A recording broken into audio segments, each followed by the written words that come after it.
आप सभी को मेरा प्यार भरा आदाब नमस्कार। मुरादाबाद की बड़ी खबरों में आपका स्वागत है। मैं हूं आपके साथ रियासत हुसैन उस्मानी और आप देख रहे हैं भारत दर्पण।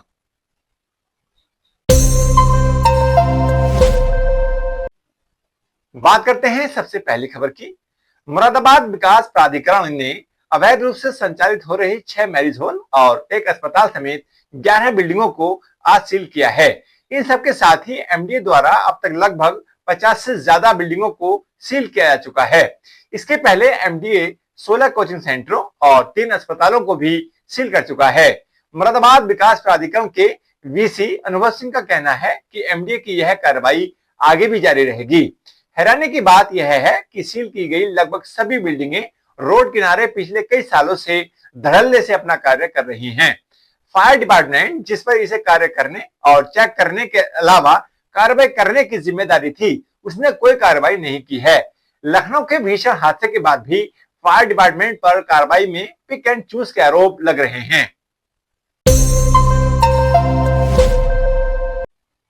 बढ़ते हैं अगली खबर की ओर। मुरादाबाद जिले के बहुत से शहरी और ग्रामीण क्षेत्रों में 26 जून 2026 को मुहर्रम के अवसर पर ताजियों के जुलूस निकाले गए। इन जुलूसों में लगे या हुसैन के नारों से पूरा इलाका गूंज उठा। क्षेत्रीय लोगों के अनुसार ताजिया उठाया गया और गांव की मुख्य गलियों से होते हुए करबला पहुंचा। जुलूस में बुजुर्गों से लेकर युवाओं तक और बच्चों तक ने उत्साहपूर्वक हिस्सा लिया और इस दौरान अखाड़े में भी विभिन्न प्रकार के करतब दिखाए गए। सुरक्षा व्यवस्था के मद्देनजर पुलिस पूरी तरह से मुस्तैद रही और जुलूस के पूरे मार्ग पर जगह जगह पुलिसकर्मी तैनात किए गए थे। किसी भी प्रकार की अप्रिय घटना को रोकने के लिए ड्रोन कैमरे से भी निगरानी की गई थी।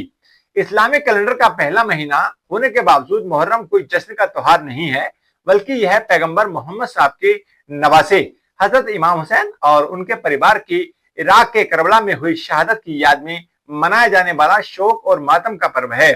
सन 680 ईस्वी में शासक यजीद ने खुद को खलीफा घोषित कर दिया था।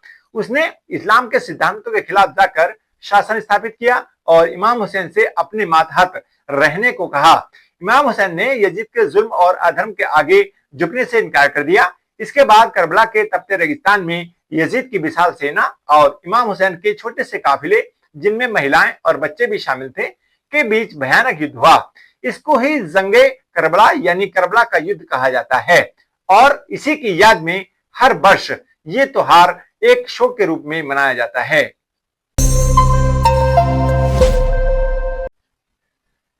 बढ़ते हैं अगली खबर की ओर। मुरादाबाद से यात्रियों को बेहतर और आरामदायक सफर उपलब्ध कराने के लिए रोडवेज ने 4 प्रमुख रूटों पर एसी बसों का संचालन शुरू कर दिया है। नई व्यवस्था के तहत अब बरेली, मेरठ, हल्द्वानी और आगरा के लिए नियमित रूप से एसी बस सेवा उपलब्ध होगी। रोडवेज का कहना है कि यात्रियों की मांग बढ़ने पर बसों की संख्या बढ़ाई जाएगी। पीतल नगरी बस अड्डे से हल्द्वानी के लिए 2 एसी बसों का संचालन किया जा रहा है। वहीं बरेली, मेरठ और आगरा के लिए एक एक एसी बस चलाई जा रही है।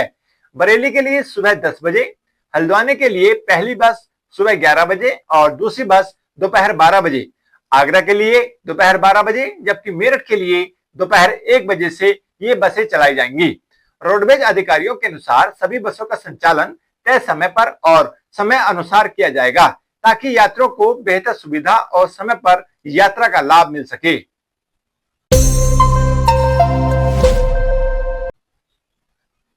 तो ये थी मुरादाबाद की बड़ी खबरें।